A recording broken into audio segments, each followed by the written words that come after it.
What is mediumship? It's like being born with a data cable that's plugged into the other side. Information is downloaded to us, and then we use our psychic senses to interpret that and turn it into messages. Basically, psychics perceive and mediums receive. And that doesn't mean one is better than the other, but they are two very different things. All mediums are psychic, not all psychics are medium. Traditional spiritualism teaches there are three types of mediumship. The first type of mediumship is the one that's very commonly known amongst people. It's called mental mediumship, and what that means is that we use our minds to process the information we're receiving from spirit. The second type of mediumship is called trance mediumship. Trance is short for entrancement. In trance work, we allow spirit to fully blend their energies with our energies so they can use our bodies and voices while they're delivering messages. It's a very deep form of mediumship. It's important to note that trance mediums are not possessed. We're never out of control. We're simply allowing spirit to share our physical bodies in order to deliver the messages. But we are always in control. We can always choose whether to allow spirit to make the movements or voices or whatever or not. It's not possession. I've never ever seen a trance medium work who appeared possessed. They're always in control. However, you will see their faces change, their voices change. I've seen women speak as men and men speak as women because we're allowing spirit to blend their energies in a very deep way so that they may use our bodies as well as our minds. Direct voice mediums and mediums who sit in trance and bring aports, they are also considered trance mediums. That is trance work.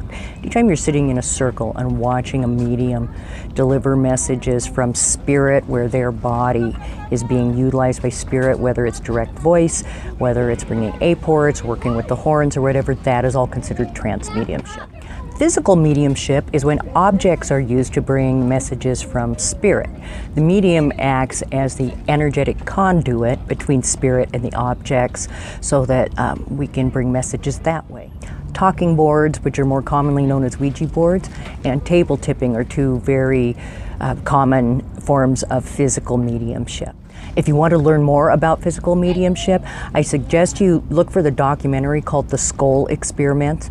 It's very, very well done documentary that covers several years of study of physical mediumship. I think you'll find it fascinating. All three types of mediumship are controlled by the medium. A medium who is well trained is always in control.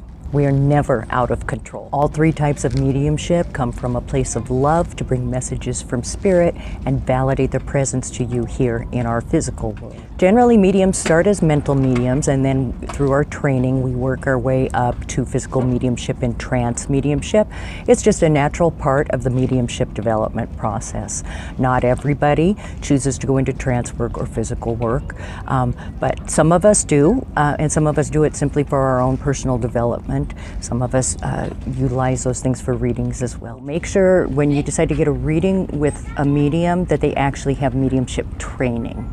Traditionally, mediums are known as being able to connect to people who have passed. That's what people know us for. What people don't know is that that's really a very small part of mediumship. Yes, we connect to your loved ones who have passed. We also work with spirit guides, we work with angels, we work with divine source and intelligence and God to bring messages to the world better, to bring the philosophy of religions. That's what mediumship is. It's a direct connection to the divine. In the old days, we were known as oracles or seers or prophets, ancient priests and priestesses who brought the divine knowledge to our people so that you could live a better life and know that there was more going on around you than what you could see and hear. We still do those things, but we rarely talk about it with people who are not medium. If you're looking for a specific connection to the spirit world to talk to loved ones or spirit guides or angels or something bigger or greater, then you should seek out a well-qualified, highly trained medium. Have a wonderful day, YouTubers. Don't forget to subscribe to my channel.